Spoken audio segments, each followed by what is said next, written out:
सुरवय सेवा मादलाता बिडार, सुरवय सेवा मादलाता सगावेन, सुरवय सेवा मादलाता मुठवालिंगो, सुरवय सेवा मादलाता फळापेन, सुरवय सेवा मादलाता परसापेन, सुरवय सेवा सुक्तितांग सेवा मिकदंडोस तल्ला कोटची सेवा कॅतरुम मावा फळा सेवा निकुनवी, फळा सेवा निकुनवी, फळा सेवा निकुनवी. इथे उपस्थित सगळ्या पितृशक्तींना, मातृशक्तींना, युवा शक्तींना आणि हे सगळे जे बाळ आहेत त्या सर्वांना माझ्या सुरवय सेवा जोहार. त्याचबरोबर या मंचावर उपस्थित सर्वांचे नावं घेत नाही, कारण भाऊनी आधीच म्हटलं वेळेचा भान ठेवायचा आहे आणि वेळ गेला नाही पाहिजे आपला वाया, है ना, म्हणून सर्वांचे नावं घेत नाही.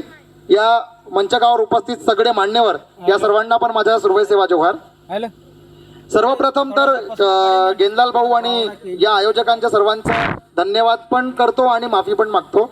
माफी यासाठी की तुम्हाला माहीत असेल आम्ही देवलापार तालुका वेगळा झाला पाहिजे, 72 गावांचा देवलापार तालुका वेगळा झाला पाहिजे यासाठी प्रयत्न करत आहोत. आणि त्या प्रयत्नामध्ये मागे अधिवेशनासाठी आम्ही जे प्रस्ताव आहे ते घेऊन गेलो होतो. परत येता येता माझा एका 4 व्हीलरनी माझ्या गाडीला टक्कर मारली आणि माझा ॲक्सिडेंट झाला. तर 15 दिवस झाले जवळजवळ.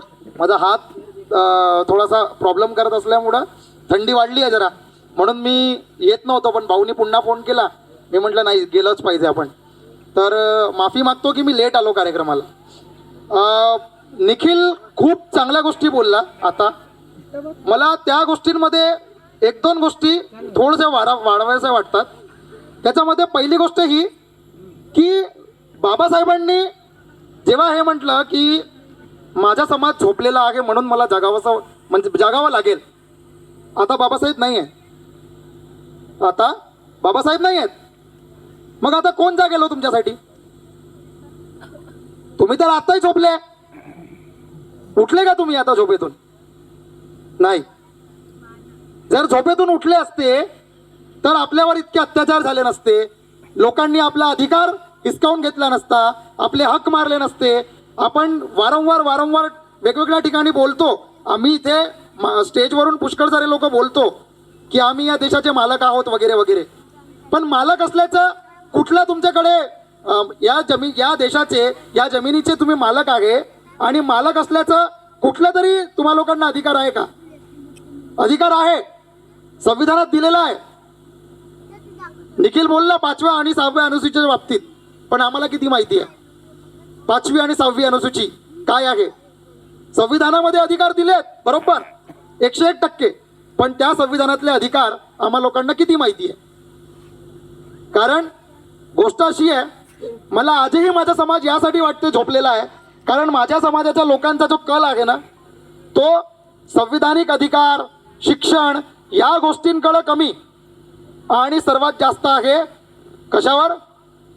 सेम जे निखिल बोलला तेच, दिसण्यावर, केस वाढवणं, काही वेगवेगळ्या प्रकारचे दागदागिने घालणं, हा फाटलेली जीन्स घालणं वगैरे वगैरे, बस याच्यावरच.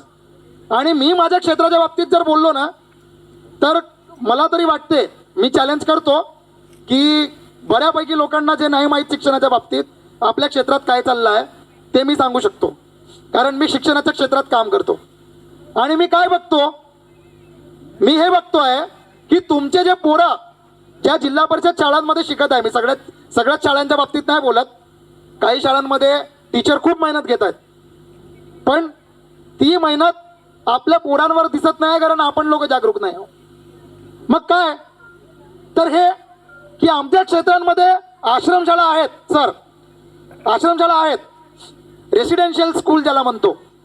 पण मला एक तरी आता या मागच्या 10-15 वर्षामध्ये दाखवा की आश्रमशाळांमधून जे पोरं निघाले त्यांना खूप चांगला असा जॉब मिळाला असेल किंवा खूप मोजके असतील असं नाही म्हणत मी नसतील म्हणून, पण आपल्या क्षेत्रात मला नाही वाटत आहे म्हणून.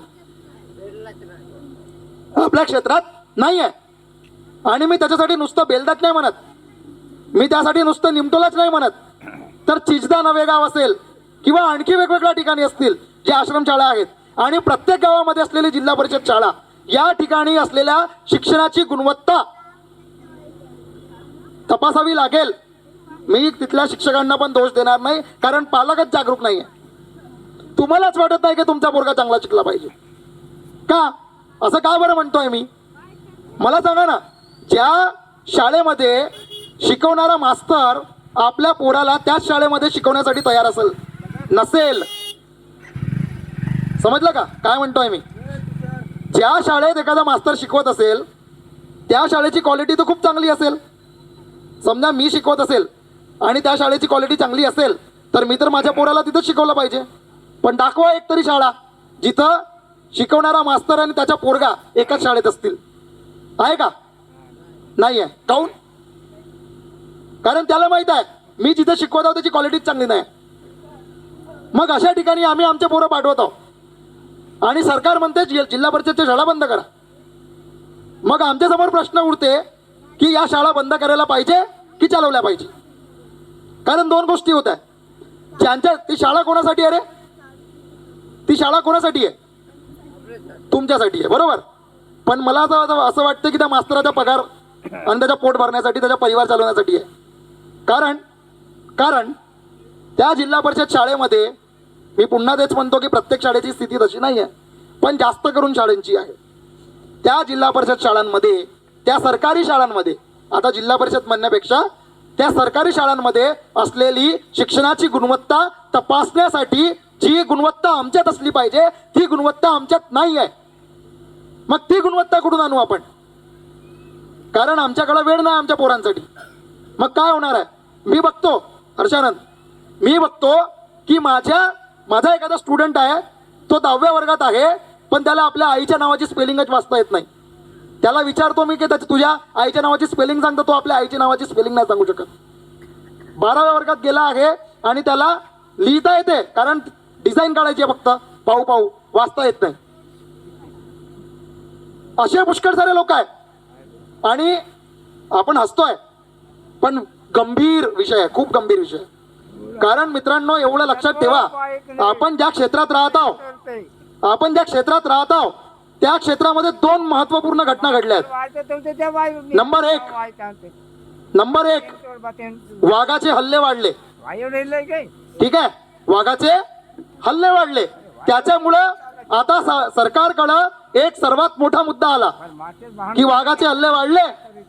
आता वाघ म्हणजे त्या जंगलाजवळ राहणारे जे लोक आहे त्यांच्यावर हमला करताय. मग त्या जंगलाजवळ राहणाऱ्या लोकांना तिथून उचलून कुठेतरी नेलं पाहिजे दुसरीकडं. ठीक आहे, पण सरकार सांगेल का तुम्हाला? नाही सांगणार. मग तुमच्याकडं पत्र येते एखादं, ठीक आहे, पत्र येते. त्या पत्रामध्ये म्हणते की तुम्हाला हे जागा सोडायची आहे.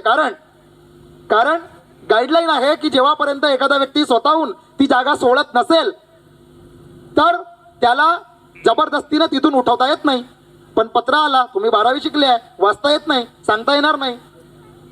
12वी शिकले, वाचता येत नाही, पण अधिकाऱ्याला थोडी सांगणार आहे का मला वाचता येत नाही, मी 12वी शिकलो तरी. है ना? काय करू? मार म्हणून इथं साईन मारली, साईन झालं, काम झालं, गेलो.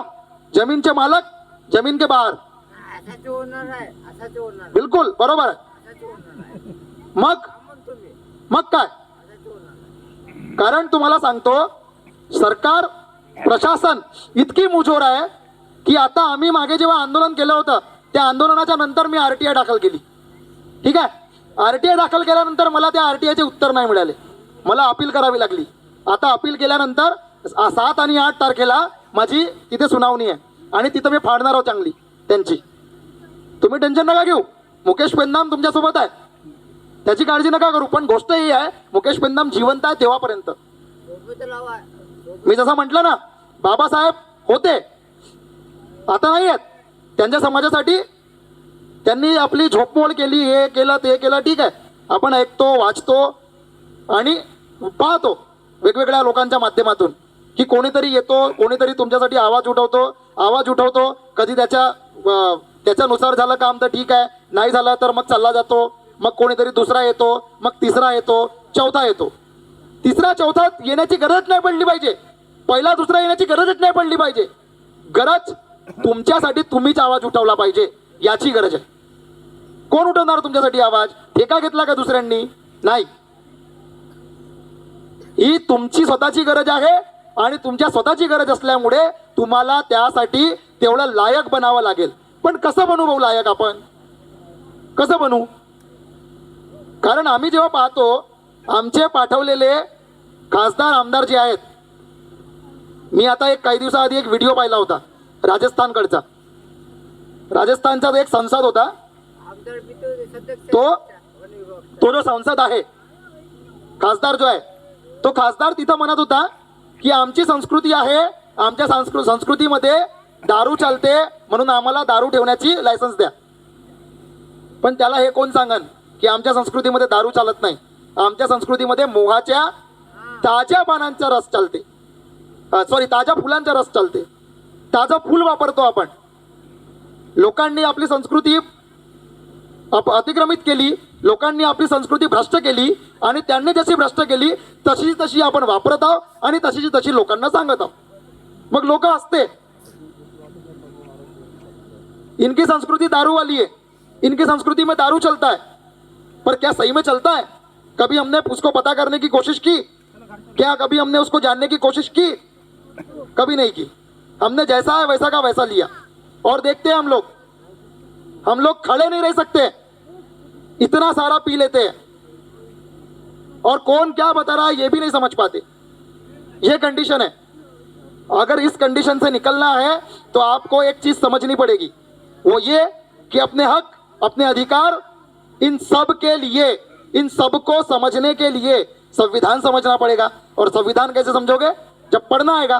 पर संविधान तो इंग्लिश में लिखा है, अब बोलोगे हिंदी में भी लिखा है, पर हिंदी में जो लिखा है वो प्रॉपर ट्रांसलेशन नहीं है.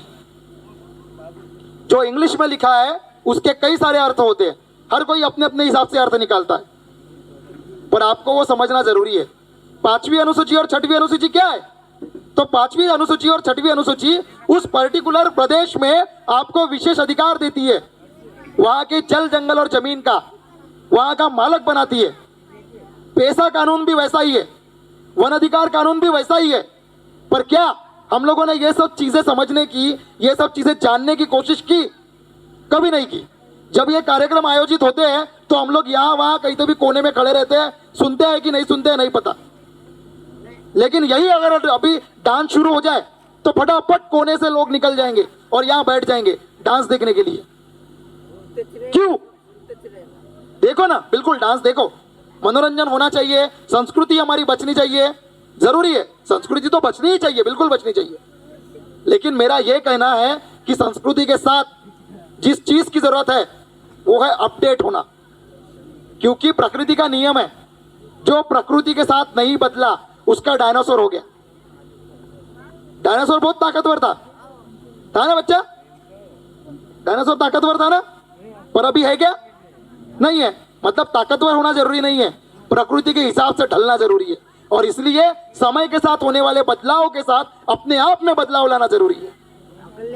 बस ज्यादा बात नहीं करता क्योंकि समय हो चुका है और जैसे कि भाऊ ने बताया था, बोलने के लिए बहुत सारी बातें हैं. थोड़ा मेरा दर्द भी बढ़ रहा है ठंडी की वजह से. अपनी वाणी को विराम देना चाहूँगा.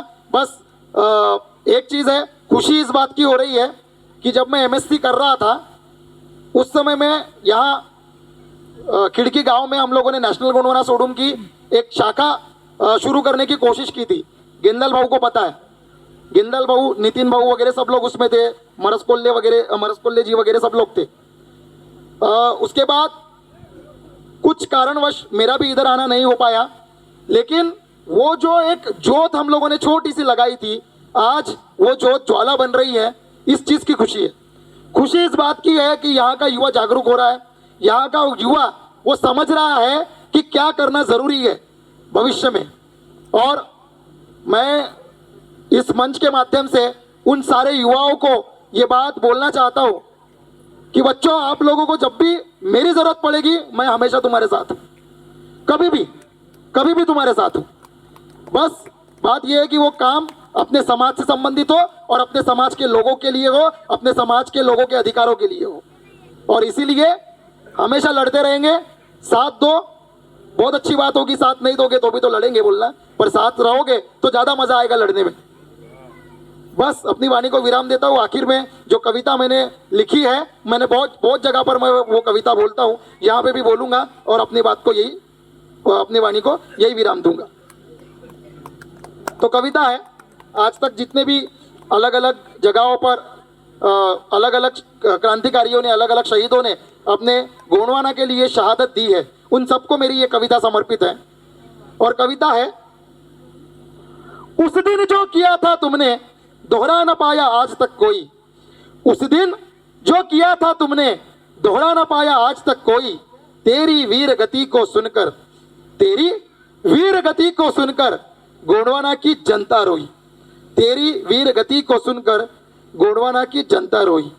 तेरी वीरता का बखान पल पल ये इतिहास करेगा, तेरी वीरता का बखान पल पल ये इतिहास करेगा, जब जब होगा वीरों का स्मरण, जब जब होगा वीरों का स्मरण तुमको भी वो याद करेगा, जब जब होगा वीरों का स्मरण तुमको भी वो याद करेगा।